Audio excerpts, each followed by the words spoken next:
The Democrats absolutely gave the Republicans a shellacking in this November election. In New York City, if I was an entrepreneur in New York City, I would be shaking in my boots because now you've got a direct competitor. Yeah, she is a gay female, and she was in the locker room, and there was a dude who goes in there and he's just hanging out. And so she goes and she complains to the gym and they kick her out. I'm filled with rage right now. I'm trying to stay calm, but I am really pissed and angry because the Democrats absolutely gave the Republicans a shellacking in this November election. Republicans lost so badly that it was embarrassing watching this election this past Tuesday night.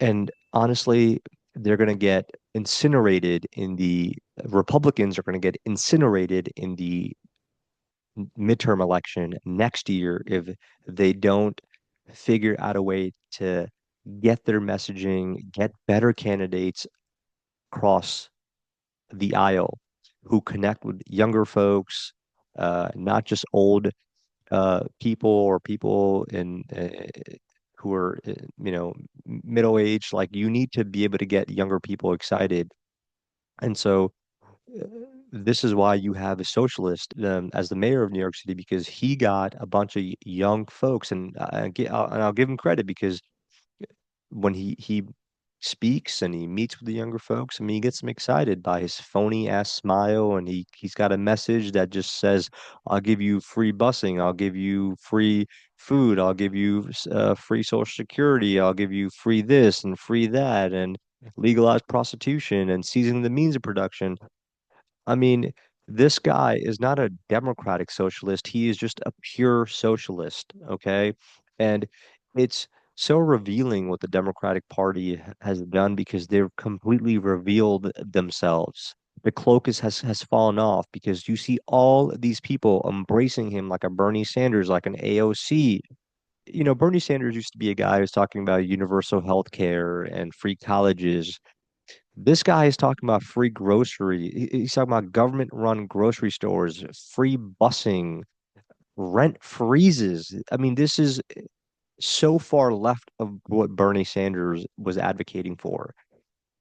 And and look at the the tone he uses. He's talking about seizing the mean of production. This is literally Socialism 101, talking about seizing the means of production. And I swear, if I was a business person in New York City, if I was an entrepreneur in New York City, I would be shaking in my boots because now you've got a direct competitor. If you're a restaurant, if you're a deli, if you're a grocery store, if you're a convenience store in New York City, you have a direct competitor with the deepest pockets, with endless money, and it's called the US government.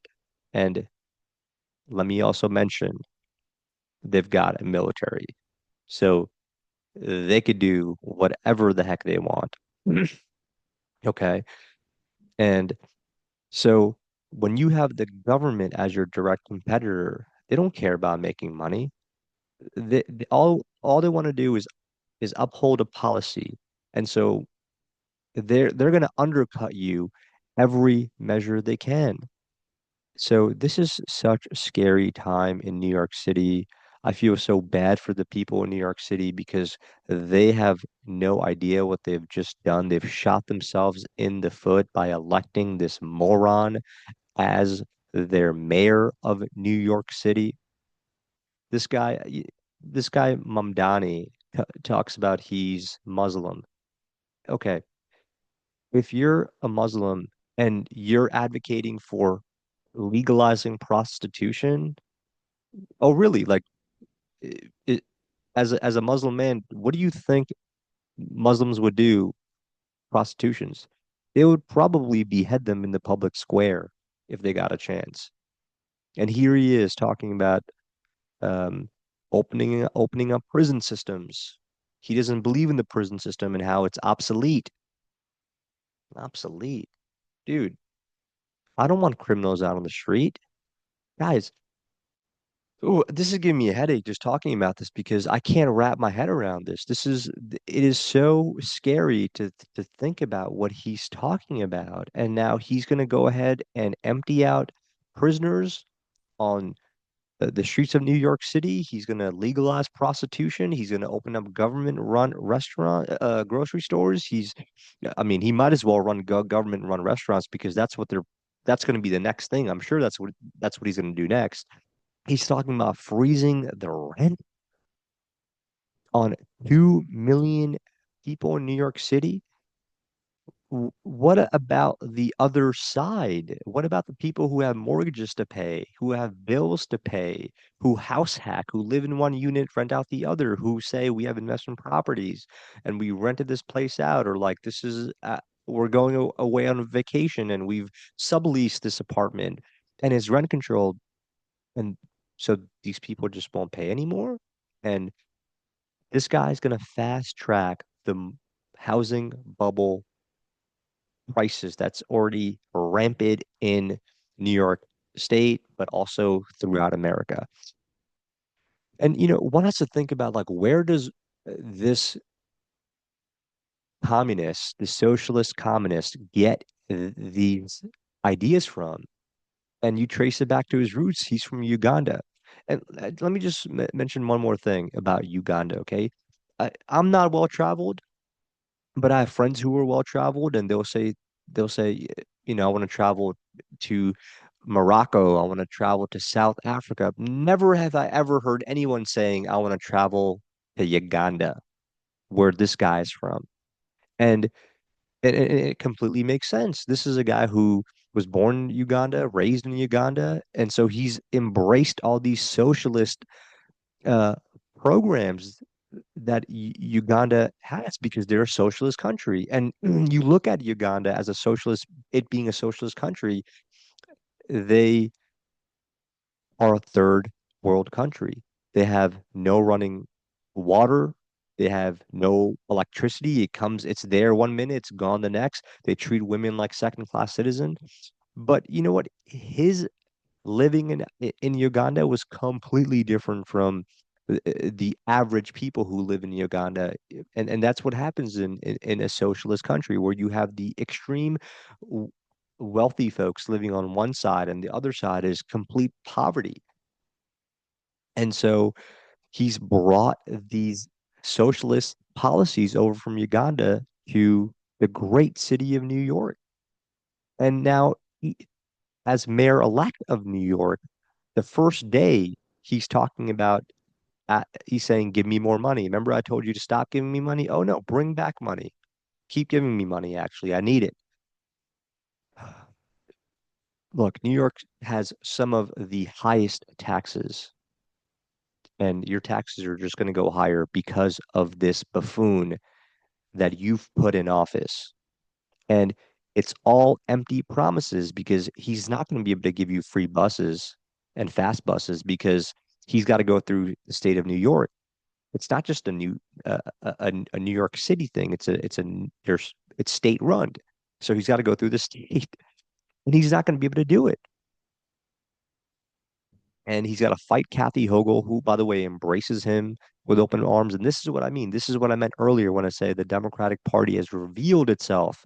They're not for democracy, they're for socialism. Just like they're so much for socialism that they won't even pass the House spending bill to get the government open. Now, this is as I make this video on November 7th, it's day 38 of the government shutdown. And again, the Democrats voted no to keep the government shut down. We have thousands of flights that are being delayed, thousands of flights that are going to be canceled. We're going into the holiday season. Families aren't going to be able to get together and be with one another because of these buffoons that are in Washington. Again, also the Republicans, they got destroyed and they need to do a better job with their messaging. They can't have Donald Trump save them every time. Without Donald Trump, the Republican Party is nothing. They're so weak. They've got to get the right people in office and get the younger folks energized. And they're just not doing it. Embrace some of these great policies like tax cuts for the younger generations, like kids that are out of college that are getting jobs, like get rid of income tax for them so they could save money and so they could uh, you know pay off their debt so they could dream about buying a house, but not just dream, but they could actually save to buy a house.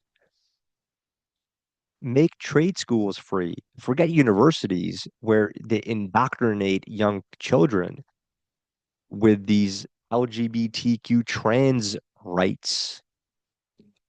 Make trade schools free.